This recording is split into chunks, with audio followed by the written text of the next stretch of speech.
Hello student, आज हम phenol का 7th लेक्चर देखेंगे। उसमें हम आज गैटरमैन सिंथेसिस देखेंगे। जैसा कि गैटरमैन रिएक्शन से मतलब होता है जब फिनॉल या फिनोलिक एथर का HCN या HCl के मिश्रण के साथ in presence of aluminium chloride की उपस्थिति में रिएक्शन कराई जाती है तो एल्डिमिन कंपाउंड का फॉर्मेशन होता है, जो उसका हाइड्रोलिसिस करने पर फिनोलिक एल्डिहाइड फॉर्मेशन होता है। क्योंकि यहाँ पे CHO ग्रुप का सब्स्टिट्यूशन हुआ है तो ये फॉर्माइलेशन रिएक्शन के नाम से भी जानी जाती है। इसकी क्रियाविधि इस प्रकार से है जिसमें फिनॉल से एल्डिमिन जो है वह किस प्रकार से बनता है वो हम देखते हैं। रिएक्शन जो है वो HCl और HCN in presence of aluminium chloride करवाई जा रही है रिएक्शन। तो HCl और HCN इस प्रकार से आयनाइज होंगे जिसमें CN ट्रिपल बॉन्ड है। नाइट्रोजन की इलेक्ट्रोनेगेटिविटी ज़्यादा है तो इलेक्ट्रॉन पेयर जो है वह उस तरफ शिफ्ट होगा जिससे नाइट्रोजन पर नेगेटिव चार्ज आ जाता है और कार्बन पर पॉजिटिव चार्ज जो है वो रहता है। तो HCl का जो पॉजिटिव पार्ट है वह N पे जुड़ जाएगा और इसका जो नेगेटिव पार्ट है वो CH वाले C कार्बन पे जुड़ जाता है। तो अब ये जो इंटरमीडिएट कंपाउंड बना है इन दोनों के आयनाइजेशन से, वह फिनॉल पे अटैक करता है in presence of aluminium chloride, जो उसकी पैरा पोजीशन पर अटैक करेगा। क्योंकि para position is more effective in active OH group वाले जो कंपाउंड होते हैं उसमें पैरा पोजीशन ज़्यादा इफेक्टिव होती है। तो उसके पैरा पोजीशन पर उसका अटैक होता है जिससे यहाँ से H निकलता है और HCl बन जाता है और CH डबल बॉन्ड NH एल्डिमीन का फॉर्मेशन इस प्रकार से हो जाता है। यदि डाई या ट्राई हाइड्रिक फिनोल लिए जाते हैं तो उस केस में कैटलिस्ट जो है वो जिंक क्लोराइड काम में लिया जाता है। यहाँ पे हमने जो कैटलिस्ट लिया है वह एल्यूमिनियम क्लोराइड लिया है, गैटरमैन रिएक्शन, जिसमें मोनो सब्स्टिट्यूटेड फिनोलिक ग्रुप है। अगर डाई या ट्राई हाइड्रिक फिनोल्स अगर हम लेते हैं तो वो मोर रिएक्टिव एक्टिव कंपाउंड होते हैं। तो उस केस में वहाँ पे जो कैटलिस्ट काम में लिया जाता है वह है जिंक क्लोराइड काम में लिया जाता है। और जो रिएक्शन करवाई जाती है वह जिंक साइनाइड और HCl की प्रेजेंस में करवाई जाती है। तो मोनोहाइड्रिक के लिए HCl plus HCN in presence of aluminium chloride, और डाईहाइड्रिक के लिए डाई या ट्राईहाइड्रिक फिनोल्स के लिए कैटलिस्ट जो आपका जिंक क्लोराइड होगा और जिंक साइनाइड और HCl के रूप में रिएक्शन कराई जाएगी तो एल्डिमीन्स का फॉर्मेशन होगा उसी प्रकार से। नेक्स्ट रिएक्शन है होबेन-हॉश अभिक्रिया। यह रिएक्शन जो है वह गैटरमैन सिंथेसिस जो ऊपर देखा हमने उसी का एक विस्तार रूप होता है। इस अभिक्रिया में ऐसे पॉलीहाइड्रिक अल्कोहल जो मेटा पोजीशन पर OH ग्रुप प्रेजेंस हो, मीन्स डाई सब्स्टिट्यूटेड है OH ग्रुप जो उसकी मेटा पोजीशन पर उपस्थित है, इनकी अभिक्रिया निर्जल या एनहाइड्रस जिंक क्लोराइड और एल्यूमिनियम क्लोराइड की प्रेजेंस में कराई जाती है। और HCN या जिंक साइनाइड के स्थान पर यहाँ पर alkyl cyanide plus HCl reagent काम में लिए जाते हैं। तो यहाँ हम कह सकते हैं कि डाई हाइड्रोक्सी या ट्राई हाइड्रोक्सी फिनोलिक कंपाउंड है, उसकी एल्किल साइनाइड HCl और एल्यूमिनियम क्लोराइड की प्रेजेंस में बने हुए इंटरमीडिएट कंपाउंड का जब हाइड्रोलिसिस किया जाता है तो वह COCH3 में कन्वर्ट हो जाता है और ये कंपाउंड जो है वो प्राप्त होता है। यहाँ पे भी जो देखा हमने, यहाँ एल्डिमिन जो बना है, इसका अगर हाइड्रोलिसिस कर दिया जाता है तो वह CHO में कन्वर्ट हो जाएगा। गेटरमैन रिएक्शन में जो हमने देखा था, जो एल्डिमिन बना है उसकी पैरा पोजीशन पर उसका हाइड्रोलिसिस कर देंगे तो वह CHO में कन्वर्ट हो जाता है। तो यहाँ पे क्योंकि हमने हॉश रिएक्शन के अंतर्गत में हमने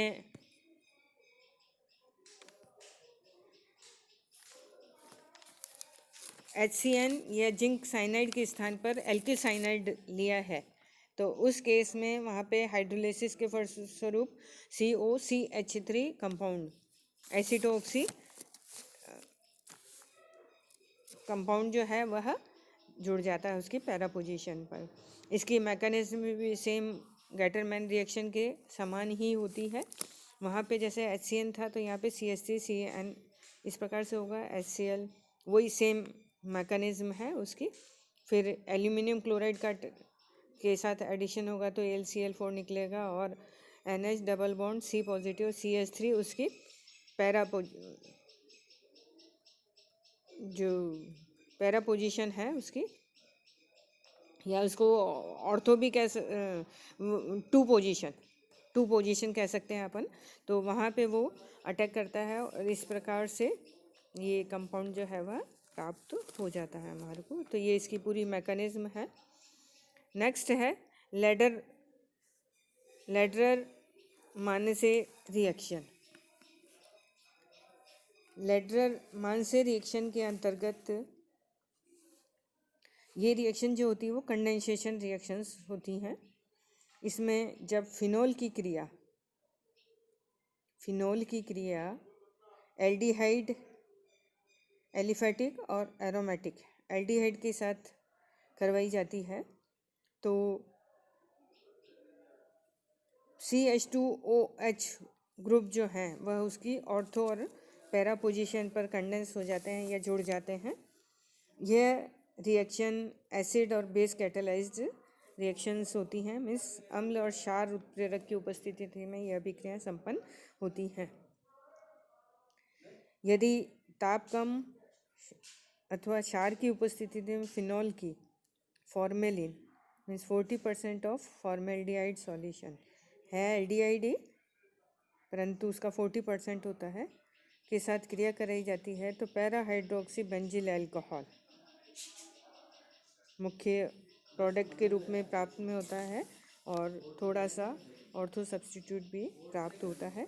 तो यहाँ हम देखते हैं फिनोल की क्रिया फॉर्मेल्डिहाइड के साथ in presence of base reaction अगर करवा रहे हैं तो ऑर्थो हाइड्रोक्सी बेंजिल अल्कोहल और पैरा हाइड्रोक्सी बेंजिल अल्कोहल जो है वो प्राप्त होता है। इसकी मैकेनिज्म देखते हैं, क्योंकि एसिड और बेस दोनों में ही अलग प्रकार की रिएक्शंस होंगी। तो पहली रिएक्शन देखते हैं जो एसिड कैटेलाइज्ड रिएक्शन है। एसिड कैटेलाइज्ड रिएक्शन है means in presence of acid means plus H से रिएक्शन। तो फॉर्मेल्डिहाइड प्लस H एसिड का H पॉजिटिव, तो ये इस प्रकार से आयनाइज होगा जिसमें हम कह सकते हैं कि ऑक्सीजन डबल बॉन्डेड होता है तो वो अट्रैक्टर होता है। तो या इसको कहें कि ऑक्सीजन की इलेक्ट्रोनेगेटिविटी कार्बन से अधिक है तो लोन इलेक्ट्रॉन पेयर जो है वो ऑक्सीजन की तरफ शिफ्ट हो जाता है, जिससे ऑक्सीजन पर नेगेटिव चार्ज आ जाता है और कार्बन पर पॉजिटिव चार्ज आ जाता है। तो एसिड का जो H प्लस है वह उसके O पर जुड़ जाता है और कार्बन पर पॉजिटिव चार्ज आ जाता है, तो उससे CH2OH इलेक्ट्रोफाइल जो है वो बनता है। अब ये इलेक्ट्रोफाइल फिनोल की पे अटैक करेगा तो फिनोल में इस प्रकार से आयनाइजेशन होगा, क्योंकि ऑक्सीजन पर लोन पेयर उपस्थित है तो वह रिंग की और अपना इलेक्ट्रॉन जो देता है, तो इस प्रकार से बॉन्ड की शिफ्टिंग होती है जिससे उसकी ऑर्थो पोजीशन पर इलेक्ट्रॉन बढ़ जाती है। तो ये जो इलेक्ट्रोफाइल है CH2OH वह उस पोजीशन पर अटैक करता है। इस प्रकार से जब ऑक्सीजन ने अपना इलेक्ट्रॉन पेयर दिया है तो उस पर इलेक्ट्रॉन की कमी आ गई तो उस पर पॉजिटिव चार्ज जो है वो आ जाता है। तो यहाँ पे ऑर्थो पोजीशन पर H जो सब्स्टिट्यूट होगा इलेक्ट्रोफाइल और CH2OH, और ये OH जो ऑक्सीजन पर कमी है वह वहाँ पर H, यहाँ से ये बॉन्ड टूटेगा, H पॉजिटिव के रूप निकलेगा और ये बॉन्ड इस प्रकार से शिफ्ट होगा, मतलब जो CH बॉन्ड था वो ब्रेक हो जाएगा, ये अपना इलेक्ट्रॉन पेयर देगा तो ये इस प्रकार से शिफ्ट होगा, तो ये यहाँ पे न्यूट्रल हो जाएगा। तो यहाँ पे OH H पॉजिटिव के रूप में निकल गया और CH2OH, तो एसिड यहाँ पे पुनः निकल गया। तो कैटलिस्ट जो होते हैं उनका काम अभिक्रिया के वेग को बढ़ाना है, परंतु अभिक्रिया पूर्ण होने पर वह उसमें से निकल जाते हैं। तो ये यहाँ पे हमने देखा कि जो एसिड कैटलाइज्ड रिएक्शन है, पहले एसिड के साथ रिएक्शन हो रही है, उससे इलेक्ट्रोफाइल बन रहा है, वो ऑर्थो पे अटैक कर रहा है, और लास्ट स्टेप में H पॉजिटिव जो है वह वहाँ से निकल रहा है और फाइनल प्रोडक्ट जो बन रहा है जो ऑर्थो हाइड्रोक्सी बेंजिल अल्कोहल बनता है।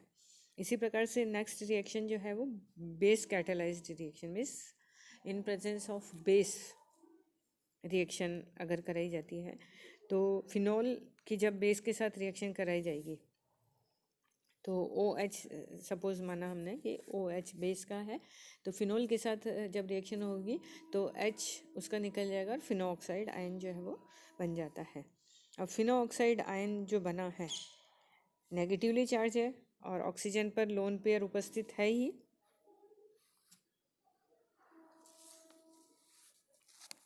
तो फिनॉक्साइड और फॉर्मेल्डिहाइड की आपस में रिएक्शन होती है, उसको इस प्रकार से लिखा, तो ये नेगेटिव, इस पर पॉजिटिव चार्ज आ गया तो ये यहाँ पे अटैक करेगा और ये न्यूट्रल हो जाएगा यहाँ पे। तो यहाँ पे ये हम देख रहे हैं ये H जो सब्स्टिट्यूट होने वाला है और CH2O नेगेटिव।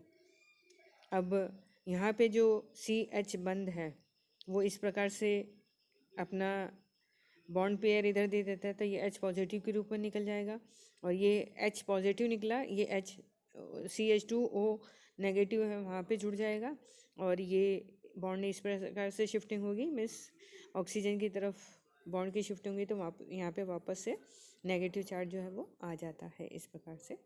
तो ये कंपाउंड जो है वो बन जाता है। यदि अभिक्रिया में फॉर्मेल्डिहाइड अधिक मात्रा में लिया जाता है, अभिक्रिया यही है परंतु फॉर्मेल्डिहाइड अधिक मात्रा में अगर लिया जाता है तो बिस हाइड्रोक्सी मेथिल फिनोल बनता है। और यदि फिनोल की मात्रा अधिक ली जाती है तो पैरा डाईहाइड्रोक्सी डाईफेनिल मेथेन जो कि रिएक्शंस में बताई गई हैं वह बनती हैं।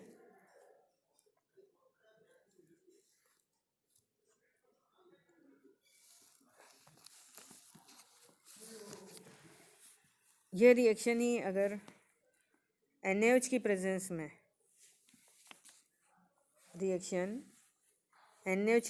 में कराई जाए, फिनोल को फॉर्मेल्डिहाइड की अधिक मात्रा के साथ कंडेंस किया जाता है, मीन्स हम कह सकते हैं कि फॉर्मेल्डिहाइड अधिक मात्रा में है, बेस कैटेलाइज्ड रिएक्शन है, तो यहाँ पे जो कंडेंसेशन रिएक्शन होगी उसमें फिनोल फॉर्मेल्डिहाइड रेजिन पॉलीमर जो है वह बनता है जिसको बेकेलाइट कहा जाता है। या हम इसको कहें कि यदि तनु NaOH की उपस्थिति में फिनोल को फॉर्मेल्डिहाइड की अधिक मात्रा में के साथ संघनित कराया जाता है तो फिनोल फॉर्मेल्डिहाइड रेजिन जिसको बेकेलाइट कहा जाता है, मीन्स उस केस में फॉर्मेल्डिहाइड अधिक मात्रा में है, फिनोल है और बेस की प्रेजेंस में ये रिएक्शन कराएंगे तो बेकेलाइट का फॉर्मेशन होता है। यह एक कंडेंस प्रोडक्ट होता है और एक 3 डायमेंशनल पॉलीमर होता है, क्योंकि यहाँ पे OH ग्रुप जो है वह दोनों साइड में होंगे तो वह ऊपर से भी जुड़ेगा, साइड से भी जुड़ेगा और ऐसे आगे से आगे जुड़ते जाते हैं और एक 3 डायमेंशनल पॉलीमर जो है वह प्राप्त होता है, जैसे कि यहाँ पे दिखाया गया है। इसी में नेक्स्ट रिएक्शन है राइमर-टिमान रिएक्शन। यह रिएक्शन फिनोल के क्षारीय विलयन को क्लोरोफॉर्म के साथ गर्म किया जाता है तो बेंजीन वलय में एक CHO ग्रुप जो है वह प्रवेश कर जाता है। तो यहाँ पे भी CHO ग्रुप प्रवेश कर रहा है, तो ये भी फॉर्माइलेशन रिएक्शन कहलाती है। जैसे कि हमने गेटरमैन रिएक्शन के अंतर्गत भी देखा था, जब फिनोल की क्रिया HCN और HCl के साथ in presence of aluminium chloride कराई जाती है, तो उस केस में भी para hydroxy benzaldehyde means formal group का सब्स्टिट्यूशन हो रहा था। तो ये रिएक्शन थी गेटरमैन रिएक्शन, जो फॉर्माइलेशन रिएक्शंस के अंतर्गत ही आती है। दूसरी रिएक्शन है राइमर टिमान रिएक्शन, जिसमें भी फॉर्मिल ग्रुप का सब्स्टिट्यूशन हो रहा है। जो रिएक्शन हम करा रहे हैं बेस की फिनॉल का क्षारीय विलयन और क्लोरोफॉर्म के साथ रिएक्शन कराते हैं, तो बेंजीन रिंग में एक CHO ग्रुप प्रवेश कर जाता है। मुख्य प्रोडक्ट जो है वह ऑर्थो प्रोडक्ट होता है। तो ये भी फॉर्माइलेशन रिएक्शन का ही दूसरी टाइप की रिएक्शन है। पहली रिएक्शन गेटरमैन रिएक्शन, दूसरी रिएक्शन फॉर्माइलेशन की राइमर टिमान रिएक्शन। दोनों में ही फॉर्मिल ग्रुप का सब्स्टिट्यूशन होता है। वहाँ पे जो रिएजेंट काम में लिए जाते हैं वह HCN और HCl in presence of aluminium chloride, और इसमें जो होता है वो in presence of base chloroform के साथ रिएक्शन कराने पे फॉर्मिल ग्रुप का सब्स्टिट्यूशन हो जाता है। इसकी मैकेनिज्म इस प्रकार से है, जिसमें रिएक्शन बेस की प्रेजेंस में कराई जा रही है, तो CHCl3 की बेस की प्रेजेंस में OH की प्रेजेंस में रिएक्शन है। इस प्रकार से ट्राइक्लोरो कार्ब एनायन बनेगा, वो अनस्टेबल होता है और आयनाइज होके डाइक्लोरोमेथिलीन इलेक्ट्रोफाइल जो है वो बनाता है, और वो फिर फिनॉक्साइड आयन पे अटैक करता है। उसकी मैकेनिज्म इस प्रकार से होती है।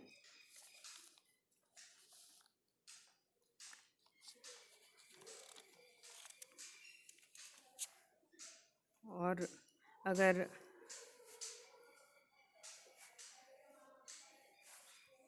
Thank you.